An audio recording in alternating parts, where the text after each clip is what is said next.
미라클모닝 애청자 여러분 안녕하십니까? 사람이 이 땅에 태어나는 방법은 몇 가지가 있을까요? 우리는 보통 한 가지만 알고 있습니다. 남자와 여자에게서 태어난 사람만 알고 있습니다. 요즘은 불순사상을 갖고 있는 사람들이 남자와 여자의 결혼에 의해서 결혼이 성립되는 것이 아니라 남자가 남자와 더불어 여자가 여자와 더불어 동성 결혼을 부추기는 잘못된 세상을 갖고 있는 사람들이 난무한 세상 속에 우리가 살고 있습니다.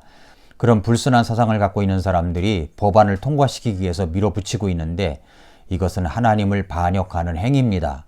이런 관계된 모든 사람들이 잘못된 사상을 버리고 올바로 돌아올 수 있도록 기도하시고 그런 것을 막아야 될 줄로 믿습니다. 사람이 이 땅에 태어나는 방법은 한 가지만 있는 것이 아닙니다. 네 가지가 있습니다. 어떤 것이 있을까요? 첫째는 남자도 여자도 없이 태어난 사람이 있습니다. 그것이 누굽니까? 첫 번째 창조물 아담입니다. 하나님께서 아담을 흙으로 만드셨습니다. 둘째는 여자 없이 남자에게서 태어난 사람이 있습니다. 그 사람은 바로 이브입니다. 아담의 갈비뼈를 취해서 하나님께서 여자를 만드셨습니다. 세 번째는 남자가 있고 여자가 있어서 남자 여자가 결혼을 하여 이 땅에 태어나는 사람들이 있습니다. 바로 보통 이제 우리 같은 사람들이죠. 네 번째는 남자 없이 여자에 의해서 태어나신 분이 계십니다. 그분은 바로 동정녀 마리아에게서 태어나신 예수님이십니다. 마리아는 남자를 알지 아니하고 성령님에 의해서 잉태하여 아기 예수님을 이 땅에 태어나게 했습니다. 그러니까 이것은 분명한 진리를 여러분에게 말씀드리는 것입니다. 예수님은 동정녀, 남자를 알지 못한 여자에게서 태어나신 분이라는 말씀입니다. 예수님은 동정녀 마리아에게서 태어나신 분이십니다. 사람들은 이렇게 말합니다. 정말 예수님이 동정녀를 통해서 탄생할 수 있었는가? 신앙이라고 하는 것이 꼭 거기까지 믿어야 되는가? 이런 이야기를 합니다. 기독교 안에서나 일부 자유주의 신학자들이 예수님의 처녀 탄생에 대한 교리에 대해서 도전을 할 때가 있습니다. 그러나 이것은 현대의 자유주의 신학과 세속 철학의 영향이 동정녀 탄생에 대한 전통적인 믿음을 흔들어 놓고 있는 것입니다. 이런 문제를 우리가 대하면서 우리는 두 가지를 꼭 염두에 두어야 합니다. 하나는 예수님은 동정녀 마리아에게서 태어나신 분이라는 것. 또 하나는 마리아는 천주교에서 말하는 것처럼 끝까지 동정녀는 아니었다는 사실입니다. 먼저 첫 번째로 예수님은 동정녀 마리아에게서 태어나신 분이십니다. 마태복음이나 누가복음에서 이 처녀 탄생에 대해서 언급하고 있는 것은 기술 방법이 아니라 역사적 접근 방법으로 기술되고 있다는 사실을 우리가 여기서 주목해서 보아야 합니다.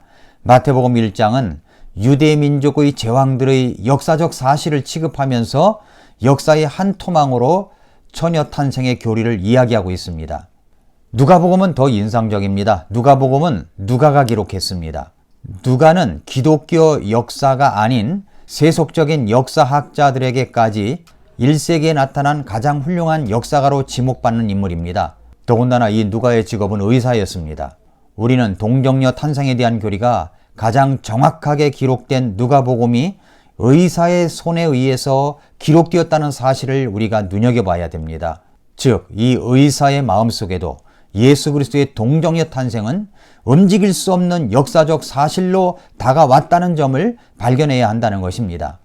그래서 누가복음 1장 1절부터 4절에 이렇게 말씀하고 있습니다. 우리 가운데 매우 확실히 믿게 된 그 일들에 관해 처음부터 목격자 되고 말씀의 사역자 된 사람들이 우리에게 그것들을 전해준 그대로 차례대로 제시해서 밝히 보이려고 손을 댄 사람들이 많으므로 모든 일을 맨 처음부터 완전히 이해한 나도 데오빌로 각하 당신에게 차례대로 써서 알리는 것을 좋게 생각하였으니 이것은 각하로 하여금 각하가 이미 설명받은 그 일들이 확실함을 알게 하려 함이라. 이렇게 누가복음을 시작하고 있습니다. 이것은 역사적 사실입니다. 누가는 자신이 지켜본 역사적 사실에 근거하여 그리스도의 생애를 이야기하고 있는 것입니다. 그래서 영감으로 기록된 말씀이 된 것입니다. 그러면서 누가복음 1장에 동정녀 마리아에게서 탄생하신 예수님의 역사적 사실을 다루고 있습니다.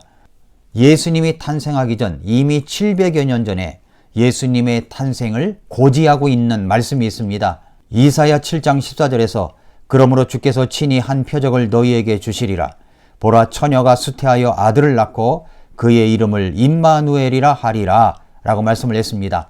이사야 9장 6절에서 한 아이가 우리에게서 낳았다고 말씀하시고 있습니다. 동정녀 탄생이라는 기적적인 방법으로 예수님은 육신을 입으시고 이 땅에 오신 것입니다. 예수님은 동정녀에게서 탄생해야 할 필연적인 이유가 있었습니다. 그것이 무엇입니까? 첫째는 거룩한 하나님을 온전히 계시하기 위해서 그렇습니다. 모든 사람은 죄인입니다. 죄가 있는 몸으로 이 땅에 태어난 사람들은 인간을 구속할 수 있는 자격이 없습니다. 똑같이 다 죄인이기 때문에 그렇습니다. 죄가 있는 몸으로서는 인간으로서 하나님을 나타낼 수가 없는 것입니다.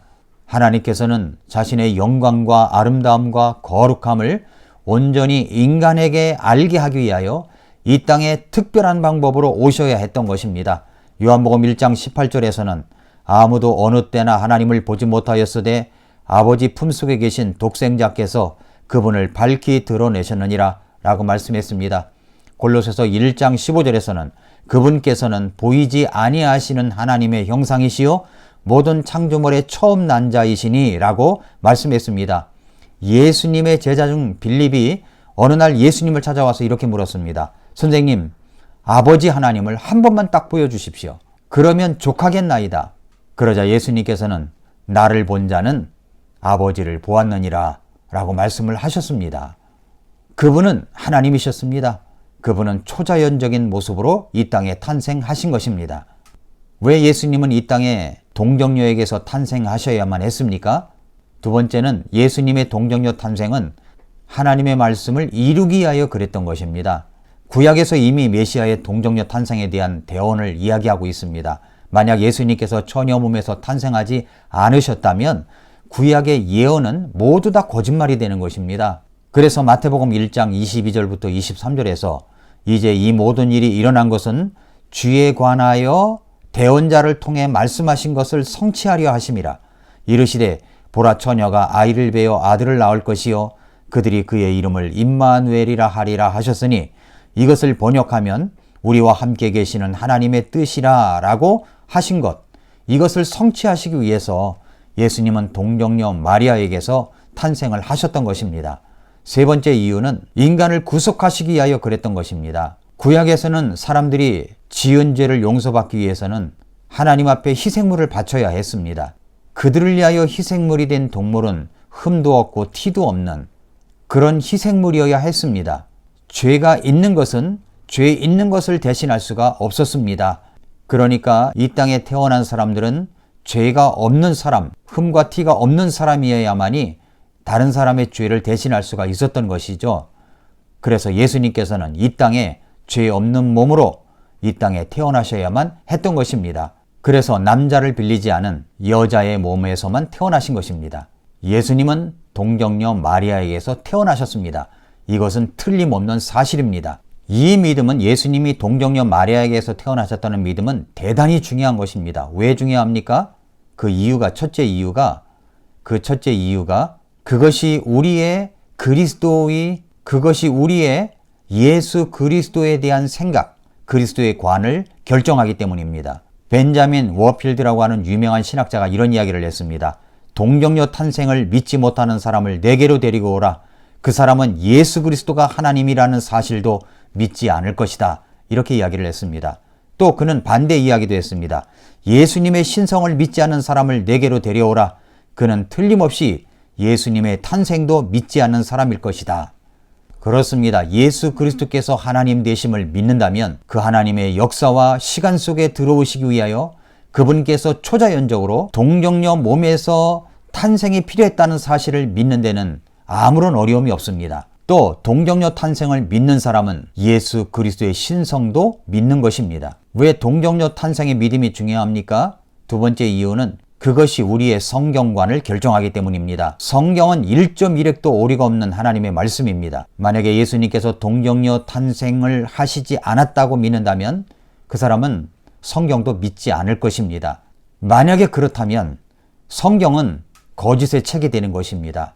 저는 확실히 믿건대 성경은 틀림없는 진실의 책입니다. 진리의 책인 것을 믿습니다. 성경은 한 글자도 오류가 없는 책입니다. 그래서 성경학자 중 메이천 박사는 이렇게 말했습니다. 동정녀 탄생의 교리는 기독교 교리의 사활이 달려있는 문제이다. 동정녀 탄생의 교리를 믿는 사람을 데려와 봐라. 그는 그리스도를 구주와 주님으로 영접한 신실한 그리스도인임에 틀림이 없다 라고 말하기까지 했습니다. 예수님은 동정녀 마리아에게서 탄생하신 분이십니다. 우리는 그것을 믿습니다. 또 하나 유의해야 할 것이 있습니다. 그것은 마리아는 예수님을 태어나시게 한 통로는 되었지만 끝까지 동정녀는 아니었다는 사실입니다. 천주교에서는 마리아를 끝까지 동정녀였다고 믿고 있습니다. 그래서 천주교 성경이나 천주교를 배경으로 한 성경 사본을 써서 번역한 번역본인 개역성경에서도 이렇게 이야기를 했습니다. 마태복음 1장 25절을 아들을 낳기까지 동침치 아니하더니 나음의 이름을 예수라 하니라 라고 했습니다. 우리는 이 말씀을 보고 별로 이상한 것을 느끼지 않을 것입니다. 그러나 이 말씀을 의도적으로 한 글자를 뺀 것입니다. 흠정역 성경은 이렇게 기록되어 있습니다. 그녀가 그녀의 맏아들을 낳을 때까지 그녀를 알지 아니하다가 나음에 그의 이름을 예수라 하니라 라고 말씀을 했습니다. 여기서 뭐가 들어가 있습니까? 맏아들. 개역성경에는 뭐가 빠졌습니까? 맏이라고 하는 말이 빠졌습니다. 맏아들이라는 말입니다. 그러니까 마리아는 끝까지 동정녀가 아니었다는 말입니다. 마리아는 예수님을 낳을 때까지만 동정녀였습니다. 그러나 그 이후로 마리아와 요셉 사이에는 형제들이 있었습니다. 그래서 흠정역 성경은 그녀의 맏아들이라고 말씀하고 있는 것입니다. 마리아는 어떤 여인이었습니까? 누가복음 1장 38절에 보니까 마리아가 이르되 주의 여종을 보소서 당신의 말씀대로 그 일이 내게 이루어지리이다 하매 천사가 그녀에게서 떠나니라 라고 말씀했습니다. 사랑하는 애청자 여러분, 마리아는 순종의 여인이었습니다. 저는 마리아가 말씀대로 그 일이 내게 이루어지이다 라고 한 그 말씀이 참 좋습니다. 이제 우리는 성탄 시즌을 보내고 있습니다.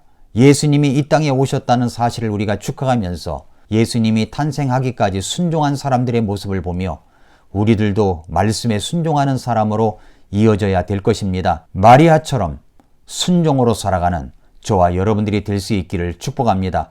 오늘도 미라클 모닝입니다.